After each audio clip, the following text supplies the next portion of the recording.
Every morning you wake up and choose your own torture. Don't pretend you don't. That job that makes you feel like nothing. That relationship that's been dead for years. That family member who uses guilt like a weapon. You showed up for it all today, didn't you? A lame man, Epictetus said, who blames his leg. But you've got two good legs and you're still crawling. The question isn't whether you can walk away.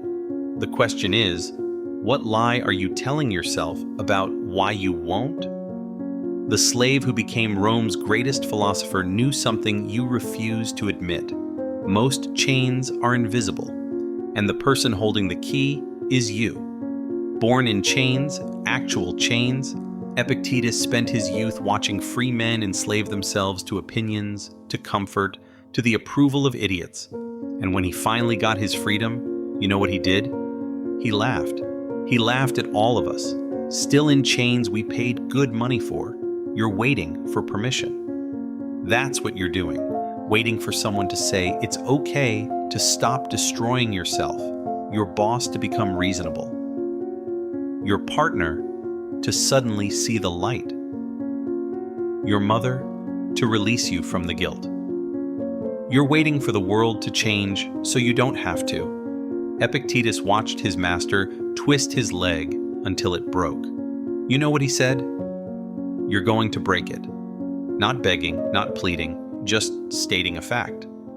And when it snapped, he said, "See, I told you." That's the difference between him and you. He knew exactly what was happening to him. You're surprised every time they hurt you, like it's the first time, like you haven't been here 1,000 times before. Some things are within our power, while others are not. Epictetus wrote in the Enchiridion, within our power, opinion, motivation, desire, aversion. Not within our power, body, property, reputation, office. You memorize this, you nod along, you think you understand. Then you spend another year trying to control someone else's opinion of you, another decade trying to fix someone who doesn't want to be fixed. The door is not locked. I need you to understand this. The door is not locked. You can leave the meeting. You can hang up the phone. You can pack your things. You can say no. You can say nothing and just go. Right now. This moment. The door is not locked, but you've got your reasons, don't you? The mortgage, the kids, the years you've invested. What will people think? Listen to yourself. You sound like every prisoner who ever fell in love with their cell. Stockholm Syndrome with a 401k. Here's what happened. Somewhere along the way, you decided that walking away meant failure. That loyalty meant dying on every hill, that love meant accepting poison with a smile. You turned endurance into a virtue and suffering into a badge of honor. You became addicted to your own persecution story. The Roman slave masters had a trick. They'd let slaves buy their freedom in installments. Genius, really. Keep them hoping, keep them paying, keep them believing that one day, if they just worked a little harder, suffered a little more, they'd be free. You recognize this game? You should. You're playing it right now with your life. If you want to improve, Epictetus said, be content to be thought foolish and stupid with regard to external things. But you can't handle being thought foolish, can you? Can't handle them saying you gave up, you couldn't hack it, you're selfish, so you stay, and you die a little more each day. But at least nobody calls you a quitter.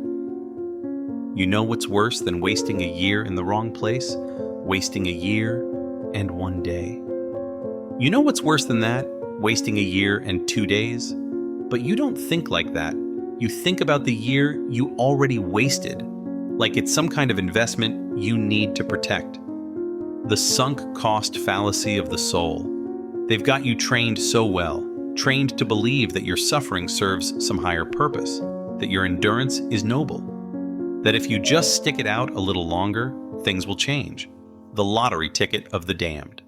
Meanwhile, your life is leaking out of you day by day, hour by hour, and you're catching it in a broken cup. Let me tell you what walking away really looks like. It looks like the slave who became a philosopher teaching in the streets of Rome. It looks like the man who lost his leg but kept his mind. It looks like choosing poverty with freedom over wealth with chains. It looks like saying, I wish you well, but you'll do it without me. Don't demand that things happen as you wish, Epictetus taught, but wish that they happen as they do happen, and you will go on well. You twist this into acceptance of abuse. That's not what he meant. He meant, accept that they won't change, then act accordingly. Accept that the job is soul-crushing, then leave. Accept that they enjoy your pain, then stop providing it. You're so afraid of the empty space, the silence after you leave, the blank calendar, the unscripted future. So you fill your life with noise and obligation and familiar misery. Better the devil you know, right? Except the devil you know is eating you alive and you're handing him the fork. Every excuse you have is real. The money, the logistics, the complications, all real. So what? The slave with the broken leg had real chains, real masters, real consequences. He got out. You're free and acting like a prisoner. He was a prisoner who acted like a free man. You think walking away is giving up. It's not. It's giving up on the illusion. Giving up on the fantasy that you can change them, fix them, save them. Giving up on the lie that your suffering is necessary. Giving up on the addiction to your own martyrdom. Wealth consists not in having great possessions, Epictetus said, but in having few wants. You know what you really want? You want them to change so you don't have to make a decision. You want the universe to resolve this for you. You want to be forced out so you don't have to choose. Coward's enlightenment. The moment you walk away, you'll realize something horrifying. You could have left any time. All that suffering, all those years, all that damage, optional. Every bit of it. That's gonna hurt worse than staying ever did. But that's the price of freedom. It comes with the knowledge that you were always free. They'll test you when you go. Suddenly, they'll promise to change. Suddenly, they'll see what they're losing. Suddenly, they'll become everything you wanted them to be for about a week. Then the mask drops and the game starts again. But you won't be there to play it. Some people are meant to be lessons, not life sentences. Some jobs are meant to teach you what you don't want.